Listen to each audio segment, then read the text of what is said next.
This morning, a second defense now available on the front lines for fighting off COVID. 6 million doses of the Moderna vaccine rolling out nationwide. At UPS in Miami, the precious cargo on its way. I'm very proud to be part of this historic moment.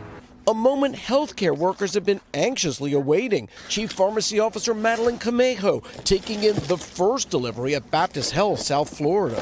How does it feel to finally have this here? It's a blessing. It's a great piece of hope that will help get us back to normalcy. Health experts say both vaccines are equally effective. The difference? Moderna can be stored without the deep freeze required for Pfizer's vaccine. It's much better because then they can go to the hospitals. All hospitals have freezers. Anytime you're ready. On Monday, the president-elect and Jill Biden getting their shots in Delaware. I'm doing this to demonstrate that people should be prepared when it's available to take the vaccine.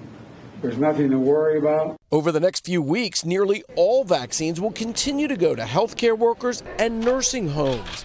People 75 and older plus essential workers will go next, says a CDC advisory panel. That includes firefighters, police, teachers, public transit workers, postal workers, and those in manufacturing and the food industry.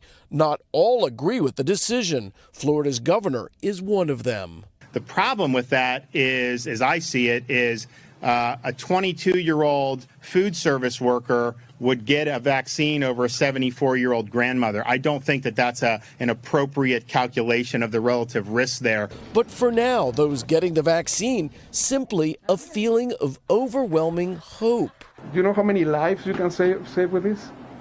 I mean, not only the lives that you're giving it to, but the prevention of that virus to being spread to somebody else. I mean, it's exponential. Well, those of the folks here at Bay Care Health System that are getting the Moderna vaccine here will have to come back in 30 days to get another vaccine. The Pfizer vaccine has those coming back in 21 days. And guys, there's no mixing and matching. When you start with one, you stay with it. So good to see those folks getting vaccinated there. Kerry, what's the timeline for the next priority groups?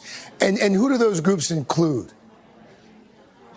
Well, we're going to show you the graphics here because this really looks like it's going to start sometime in around February for the next groups. And we're talking about folks who are over 75 years old, essential workers, totaling about 49 million people. After that, the next group will be those between the ages of 65 and 74, as well as 16 to 64-year-olds with high-risk medical conditions and other essential workers. That covers roughly 129 million people and could happen as soon as March or April. Lastly, the general population, anyone over 16 recommended for the vaccine, and could come late spring or early summer. And it's important to note that even when you get the vaccine, you still wear a mask, you still social distance, and you're still constantly washing your hands. Guys?